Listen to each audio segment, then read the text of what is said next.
if you won't stand for the national anthem, and or you won't place your hand on your heart for the pledge to the flag, you are exercising your right as an American. Nobody forces you to do those things. You have a right to not do them. For those of us who do those things, we do choose to do so out of respect.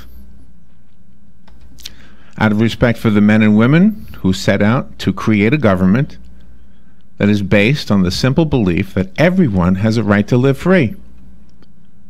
We also stand for the national anthem and salute the flag out of respect for the men and women who gave their lives, and for those who were willing to give their lives to protect all of our rights to live in freedom.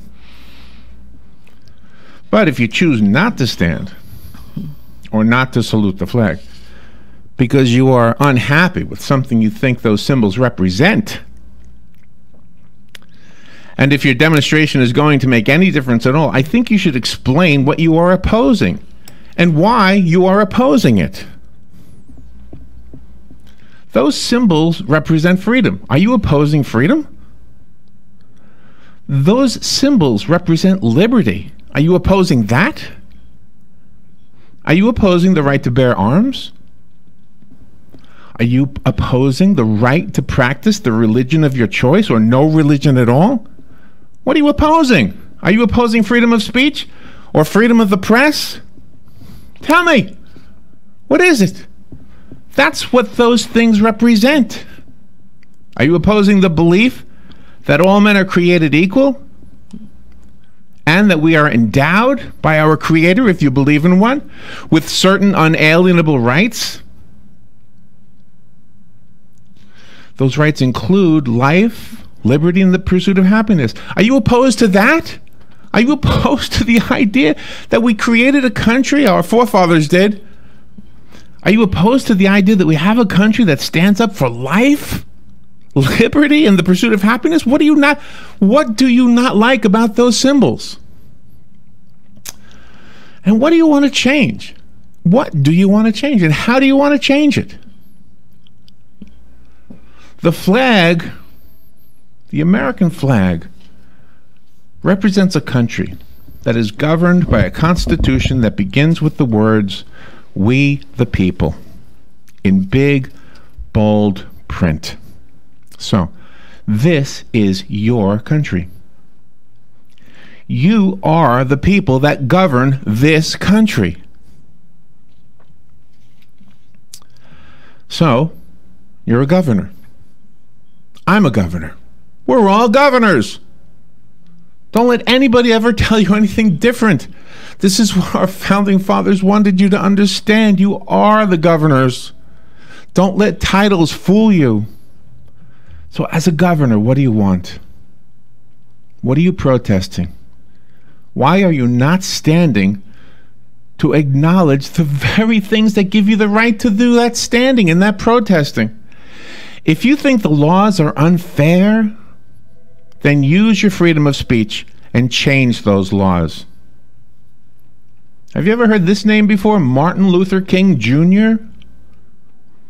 He knew that the laws were not fair. He knew that the ideal of having a country that truly practiced what it professed in its constitution was not being realized. He realized that the dream of all men are created equal, which does include women, by the way, he realized that that dream didn't include black people, and he wanted to change that. And he said so. He made it clear. He made his point with words. He used his freedom of speech to explain the shortcomings that he wanted fixed. There was no question about it. We knew what he was saying, and we realized he was right. That's why changes were made. There was no question about it. America listened. Yeah, there was some pushback, but the majority of Americans heard what he was saying. And they said, my gosh, he's right. We haven't really been living the ideal that our forefathers set upon this land with the Constitution. So the changes were made.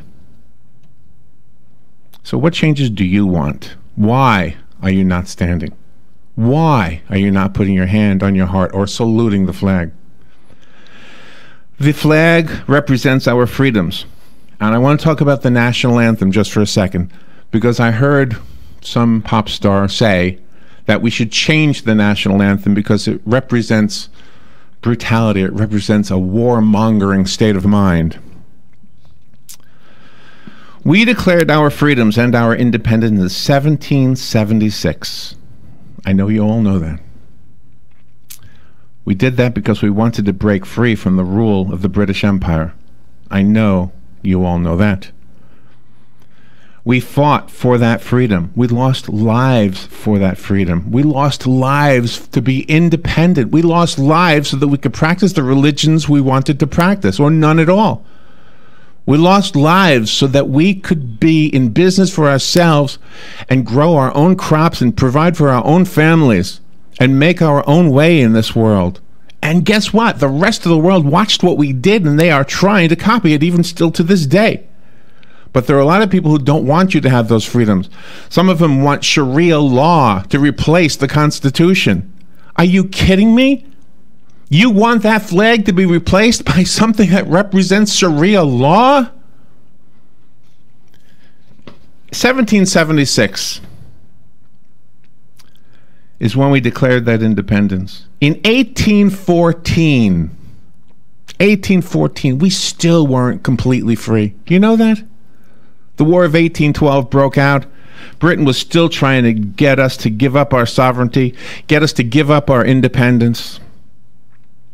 How many years had passed from 1776 to 1814? We were still fighting. People were still shedding their blood. That is when the national anthem's words were written by Francis Scott Key to confirm that the American flag was still flying over Fort McHenry in Baltimore. The war was called the War of 1812, but it was 1814 when he wrote those words. I know you learned that in school, but I want you to remember what the song is about. Why are there rockets' red glares? Is it because we're a warmongering nation? No. It's because he wanted to confirm that representation of our freedom was still there. That flag, that star-spangled banner was still flying. Because if it was still flying, it meant he was still free. If it was still flying, it meant that we were all still free. If it was flying, it meant that we didn't have to succumb to the wishes of the British Empire, that we could still grow our own crops and provide for our own families. That's why he wrote that song. That's why that's our national anthem. It doesn't express a warmongering nation. This is what it says. Oh, say, can you see by the dawn's early light what so proudly we hailed at the twilight's last gleaming? You know what he's doing? He's saying to somebody next to him, hey, it's not that bright out there. Can you do you happen to be able to see it? Is the flag still there? It was there last night before the sun went down. I remember seeing it. Is it still there now in the morning? Those bright stars, those broad stripes, gosh, they mean so much to me. This is a perilous fight. And so he's watching with the other guys. And then there are the rockets, because they're at war. They're fighting for their freedom. They're fighting for the very things that flag represents. And those rockets have a glare, of course. They're like fireworks. And that light that comes off of those rockets shows him, yes, it's there. The flag is still there. Our freedoms are still intact. The bombs bursting in air is not an expression of a warmongering nation. It's showing you that the bombs in the air were brightening up the sky so he could see the flag. The bombs bursting in air gave proof through the night that our flag was still there. Because this is the Star-Spangled Banner that flies over the land of the free and the home of the brave. That song represents that flag. That flag represents your freedom. It's not a song about violence. This is a song about defending our rights to maintain what we believe is a more perfect union. It is our anthem to proclaim to the whole world that we, the people, yourself included, even if you don't want to stand for it. That's your right. But that anthem shows the world that we don't give in to some monarch, we don't give in to some dictator, because don't forget, we the people, you are the governors. We are the ones responsible. We're the ones responsible. Follow the lead of those like Martin Luther King Jr. Follow the lead like those who founded this country. They established justice. They ensured domestic tranquility. What does that mean? That means you can live in peace in your own home. No government agency, no soldier has a right to just come in and take your home. Guess what? They do in other countries. We also have the right to provide for the common defense. And P.S., that does have a lot to do with you and not just our armies. That's why you have the right to bear arms. Because that way you can defend your own self and you don't have to wait.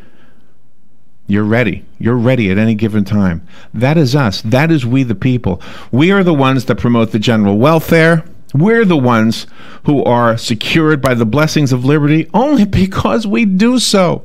Thank you, veterans. It is those people who we call veterans who put their lives on the line, who made the decision that they were willing to give up their lives. What does it say? Secure the blessings of liberty to ourselves and our posterity. That's your children. That's your grandchildren. That's your grandchildren's grandchildren. If you don't do it now, it gets lost for them. If you choose to do anything that is meant to be a protest, if you choose to not salute the flag, if you choose to not stand for the national anthem, that's your choice. But if you want anything changed, stand up and make a speech. Put some words together. Tell us what you need changed. Show me a law that needs to be changed, and I will listen. If you tell me there are attitudes that need to be changed, you're right. There are attitudes that need to be changed. But don't forget that the very thing you're protesting gives you the right to tell us all what you're thinking. Take a little break. We'll be right back.